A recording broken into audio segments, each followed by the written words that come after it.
Welcome to 9+ news. నేను Ravichandra.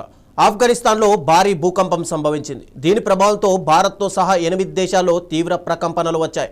Richter స్కేల్పై భూకంప తీవ్రత 6.2గా నమోదైంది. దీని ప్రభావంతో జమ్మూ కాశ్మీర్, ఢిల్లీ, ఎన్సీఆర్ ప్రాంతాల్లో భూమి బలంగా కంపించింది. ప్రజలు తీవ్ర భయాందోళనకు గురయ్యారు. వేలాది మంది ఇళ్ల నుంచి బయటకు పరుగులు తీశారు. భూకంపం ప్రభావం చాలా విస్తృతంగా కనిపిస్తోంది.